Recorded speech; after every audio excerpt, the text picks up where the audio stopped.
Well, I understand that if you can get through to students and make them come alive by one means or another, it's a kind of delight that you don't get in many places or in many professions. So many professions are people caught in business or something like that, and they have to do things and they don't necessarily want to do them. But it comes around in teaching that you have aha moments with people, and they finally get something only because you've stuck at them and kind of kicked them around a little bit, not really, but insisted that they learn something and insisted that this is important to understand. And finally, when somebody owns this material themselves and really gets it, and you've had some part of making that happen, it's a wonderful feeling, because you know you've left that person intact in a different way. And that's what the essence of education is all about. It's not all of these. Great question. I have to say, probably like many other teachers do, my main inspiration was the teachers I had growing up.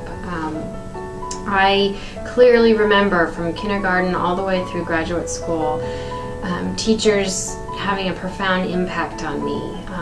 One example, in high school, I asked a question to an English teacher, and she didn't know the answer, admitted she didn't know the answer, and came back the next day. This was pre-internet. Came back the next day with 3 pages of answers that she had found looking through encyclopedias, going to the library, and it just, that little moment was such an impact on me, that someone took the time, cared about what I had to say, and made me feel important, made me feel special. And I can remember, you know, in college, the exact same thing, someone taking me aside and saying, wow, have you thought about this? Or you'd be really good at that. And this was a big deal for me, coming from, I grew up in this area, you know, in a trailer, single parent, no family members had gone to college. So between my family and these teachers, they really were and are responsible for why I'm here today. And in terms of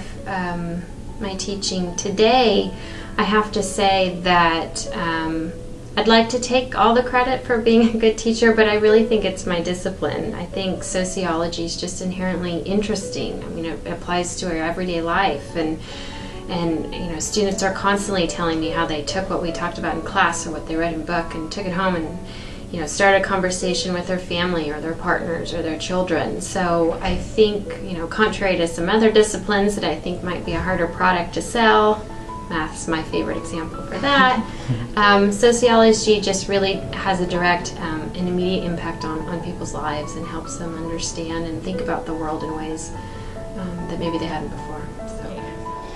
What inspired me to be a teacher was, as I grew up, I realized that one of the things I love more than others is helping other people. And as a teacher, I have a chance to show people who they really are. One of the things that happens when people come to college, especially if they're a returning student, is they're sitting there saying to themselves, is college for me? Am I going to do okay? Will I be able to succeed? And it's so much fun to share a few skills and watch them start to use new skills and learn and grow, and all of a sudden go, I can do this, and then just blossom and become who they really are. It's fantastic, and that's what continues to inspire me as students blossom and start to have amazing successes in their life that they never knew were possible. Just having the realization that, yes, you've made this person better and that they're going on to great things, and sometimes you never hear from them for years. You never know when you're going to hear from people for years. Sometimes it'll come when they're in bad moments personally and they need some help outside of school, and you don't know where they are, but suddenly they know where you are. Other times I get phone calls all the time on the at home, and people will say, Dr. Fiske, I need to know this about music, blah, blah, blah, blah. So I'll give them a lesson over the phone. I haven't seen them in 5 years, and then they tell me about the latest kids they've had or something like that, or what's going on in their lives and family stuff like that. And that's important because there's a kind of follow-through that goes on in teaching that you don't get in many professions.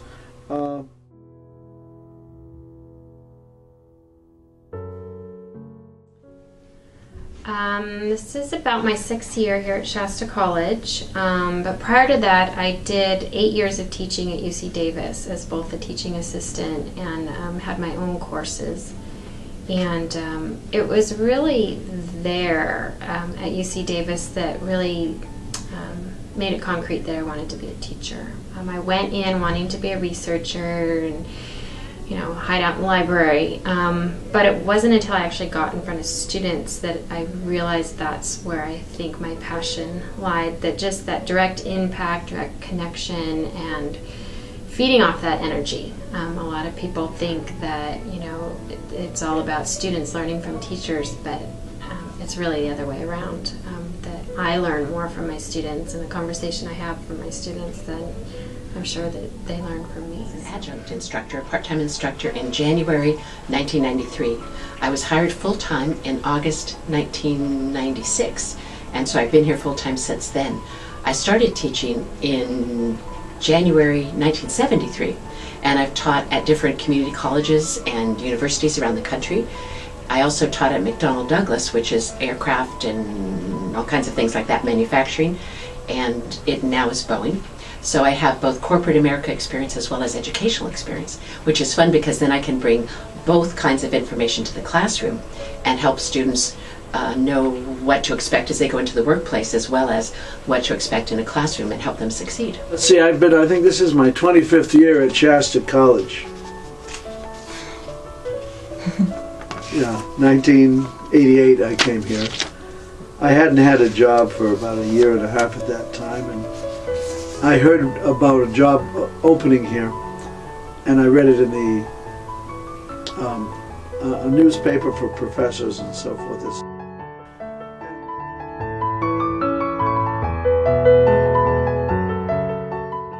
Professionally, I'd really like to emphasize, I'm also the coordinator for the new Shasta College Center for Community Engagement, and this center is really about connecting students and the community, which is really important given that we're a community college.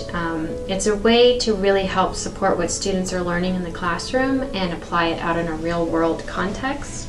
But it's also beneficial to the community in that you're having students help with very real needs in the community, real projects. So for example, this semester we have botany students working with a local nonprofit and helping identify non-native species on public lands, or we have American Sign Language students helping with interpretive services for people with medical needs at Shasta Community Health. So it's a real win-win, and I think really important, especially in that it helps people network, make connections, explore career opportunities, and support our community at the same time. So, perhaps that I had a lot of training before I came to community college, that I didn't know what community college was all about, and I didn't really know what effect you could have on students and how to treat students when I first got here, because I had been around professional musicians a lot and conservatories, which is where many musicians are trained,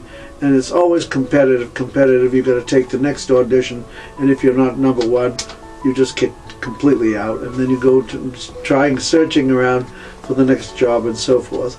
And that's always part of what being a musician is. You've got to teach students to be competitive, but in a sense that they don't give up just with one failure. Well, you've got to have 20, 30, 50 failures and so forth and keep going. So I've always liked the balance between being a teacher and still being a performer on piano and French horn and violin still, and then dealing with the students at different levels and seeing them grow. So I can do professional things at the same time as I can just do teaching things.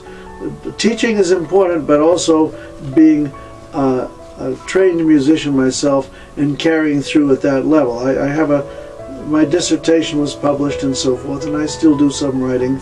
And the years that I spent in Paris working with this lady on the wall here, Nadia Boulanger, who was a great teacher. She was a teacher of Aaron Copland, the composer. She was the teacher of Leonard Bernstein, who had been the great conductor. She was a teacher of thousands of students. And I spent 2 years in Paris working with her. And she was also, they called her the tender tyrant. And my mother was sick and put in a nursing home when I was in France. And who was my best friend through all of this was this grand old teacher who was in her middle 80s at the time. And you know, you don't forget the kind of influences that wonderful people can have on you, just individually. And if I can do some of that as a teacher, as long as I can move and so forth, maybe that's helpful to all. I would say how much I love teaching, because one of the things I describe what I do as is holding up the mirror to people, because so often students don't realize what they're capable of and what their potentiality is. And it's so wonderful to be the kind of person who says, here's who you are, here's what you can do, and to see the light bulbs go on and all of a sudden people achieving their dreams. And so one of my friends said, what do? We change lives by helping people see who they really are. And so I would say that's one of the things I do. A side note about me, that my students know that I grew up formative years with an Italian nanny. So if I'm saying it and I'm a little bit tired, I tend to say it in Italian construct. And so students have to work with me a bit sometimes if I'm really, really tired. So we have fun in the classroom because I'm a terrible smart aleck. And so I make fun of myself and we have a blast together. To me, education is all about enjoyment. So if you're not enjoying what you're learning, who can learn effectively? And so I like to make education fun and useful, so that you walk out of the classroom knowing skills that are incredibly useful that you can use right away and make your life better. Pleasure. And congratulations to all the graduates. Oh, thank you. And we are really happy to honor you as an instructor here at Shasta College. It's my pleasure. It's my pleasure. Thank you. Thank you.